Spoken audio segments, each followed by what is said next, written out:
All right, we got the Septuagint. On a number of occasions, I've been able, through studies, to find out there's some things the Septuagint has that's more accurate than the Hebrew text. Some things were left out. Don't forget, 3 BC. Here we go. Just as the Jews had abandoned their native Hebrew tongue for Aramaic in the Near East, so they abandoned the Aramaic in favor of Greek in such Hellenistic centers as Alexandria, Egypt. During the campaigns of Alexander the Great, the Jews were shown considerable favor. In fact, Alexander was sympathetic toward the Jews as a result of their policies toward him in the siege of Tyre, 332 BC. He is even reported to have traveled to Jerusalem to pay homage to their God.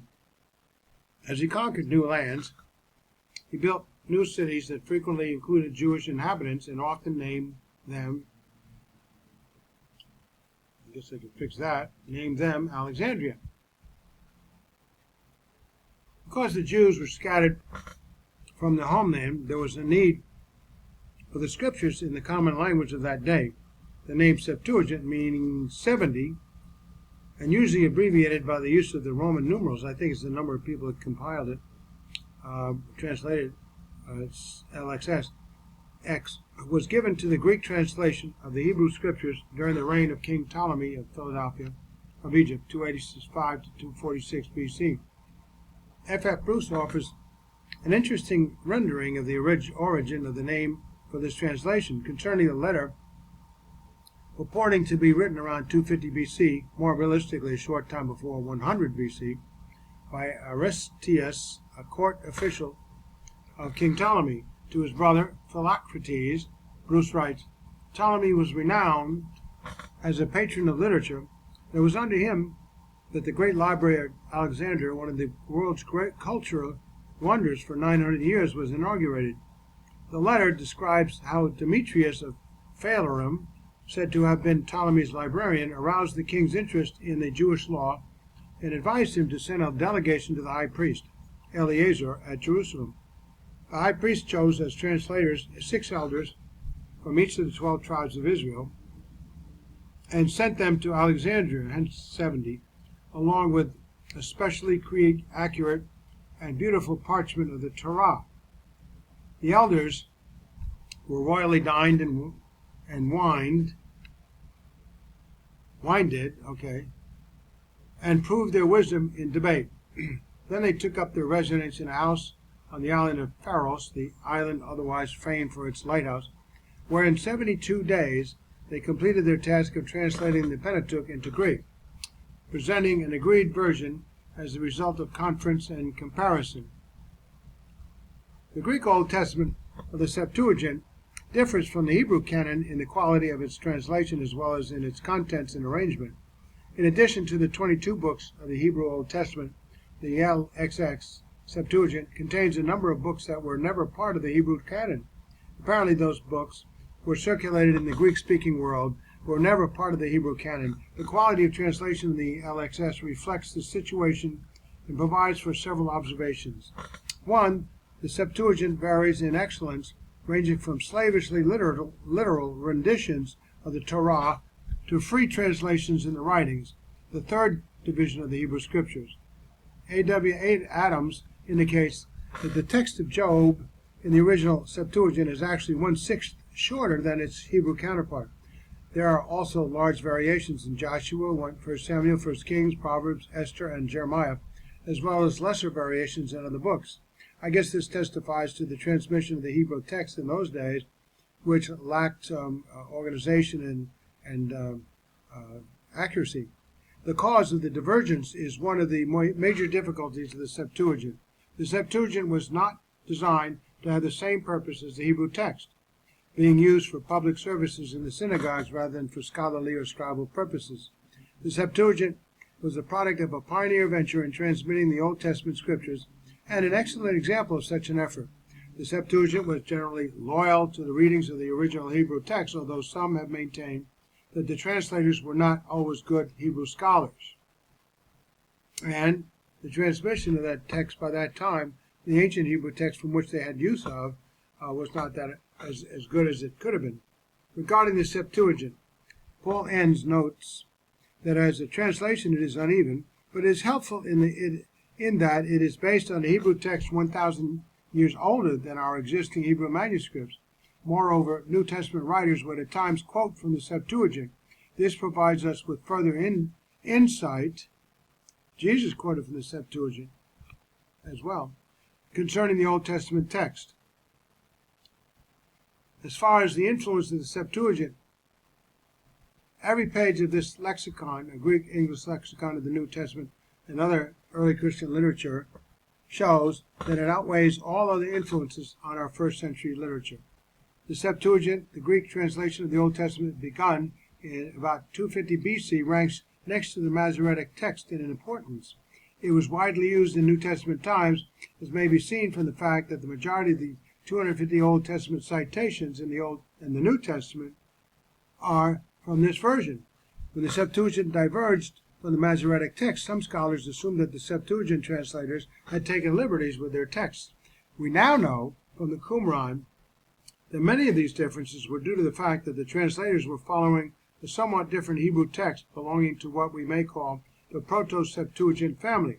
As I said, there were some variances. And I'm very grateful for the Masoretes to compile what they had and resolve those differences. The Septuagint, being very close to the Masoretic text, AD 916, we have today, helps to establish the reliability of its transmission through 1,300 years. And the very fact that the Bible is obviously inspired by God, and Jesus quoted from the Septuagint, we can go with what his version, what his quotation was. The Septuagint and the scriptural citations found in the apocryphal books of Ecclesiasticus, the Book of Jubilees, and others give evidence that the Hebrew text today is substantially the same as the text about 300 BC. Geisler and Nix give four important contributions to the Septuagint. One, it bridged the religious gap between the Hebrew and Greek-speaking peoples as it met the needs of the Alexandrian Jews. Two, it bridged the historical gap between the historical Old Testament, Hebrew Old Testament, of the Jews and the Greek-speaking Christians who would use it with their New Testament. And it provided a precedent for missionaries to make translations of the scriptures into various languages and dialects. And four, it bridges the textual criticism gap by its substantial agreement with the Hebrew Old Testament text. F.F. Bruce gives several reasons why the Jews lost interest in the Septuagint. One, from the 1st century AD onwards, the Greek Christians adopted it as their version of the Old Testament and used it freely in their propagation and defense of the Christian faith. Two, another reason for the Jews' loss of interest in the Septuagint lies in the fact that about AD 100 a revised standard text was established for the Hebrew Bible by Jewish scholars. Three, what began as a popular Jewish translation of the Old Testament eventually lost much of its appeal to the Jewish people. B, the Septuagint and the Masoretic text. The Septuagint was the Bible of Jesus and the apostles. Most New Testament quotations are taken from it directly, even when it differs from the Masoretic text, because they weren't around. On the whole, the Septuagint closely parallels the Masoretic text and is a confirmation of the fidelity of the 10th century Hebrew text. If no other evidence were available, the case for the fidelity of the Masoretic text could be brought to rest with confidence based on the textual comparisons and an understanding of the extraordinary Jewish scribal system. But with the discovery of the Dead Sea Scrolls beginning in 1947, there is almost overwhelming substantiation of the received Hebrew text of the Masoretes. Critics of the Masoretic text charged that the manuscripts were few and late. Through the Dead Sea Scrolls, early manuscript fragments provide a check on nearly the whole Old Testament. Those checks date about 1,000 years before the great Masoretic manuscripts of the 10th century. Before the discoveries in the Cairo Genisa and the Dead Sea Caves, the Nash Papyrus, a fragment of the Ten Commandments in Shem, Deuteronomy 6:49, dated between 150 and 100 BC, was the only known scrap of the Hebrew text dating from before the Christian era. Amazing. Providence of God. The hexapla,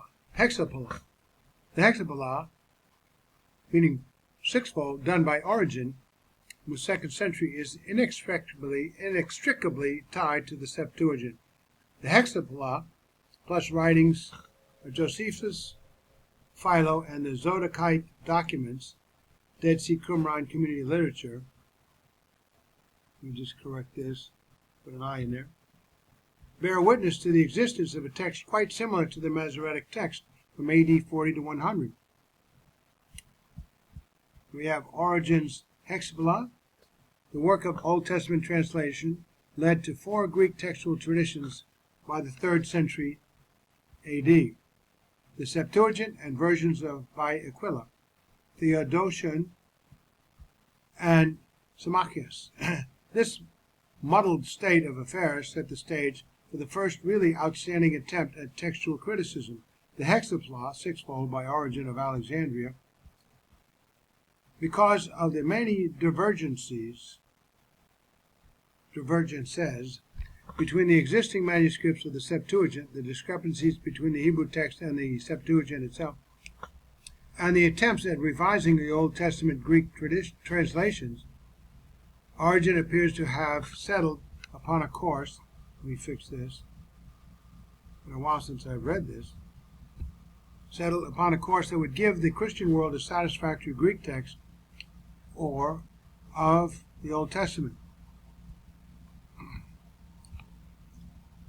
His work was essentially a recension rather than a version, as he corrected textual corruptions and attempted to unify the Greek text with the Hebrew.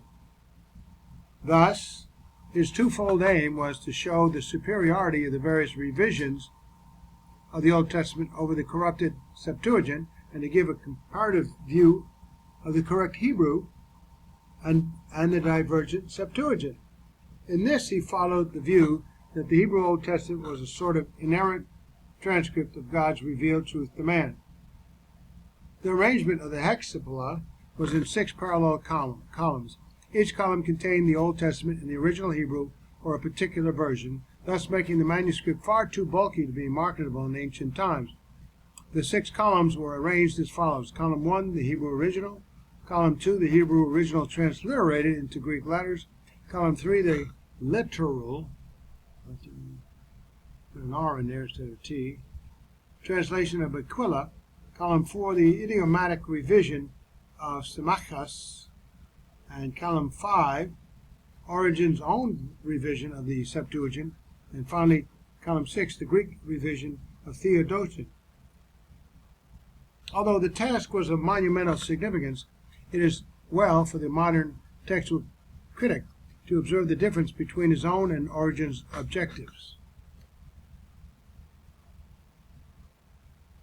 OBJ, EC, as has been so succinctly stated by Kenyon. He quotes, Origen's purpose, which was the production of a Greek version corresponding as closely as possible with the Hebrew text, as then settled. This procedure was well enough, but for ours, which is the recovery of the original Septuagint, as evidence for what the Hebrew text was before the Masoretic text, it was most unfortunate, since there was a natural tendency for his edition to be copied without the critical symbols, and thus for the additions made by him from Theodotion to appear as part of the genuine and original Septuagint. Yes, this unfortunate situation did occur, and the transcribed Septuagint text without the diacritical markings led to the dissemination of a corrupted Greek Old Testament text rather than achievement of a Septuagint version in conformity with the Hebrew text of the day. But now we have the Dead Sea Scrolls. If Origen's hexapla had survived entirely, it would have been a treasure. It would be a treasure beyond price. He writes. Now we have the Samaritan Pentateuch. To be continued next time.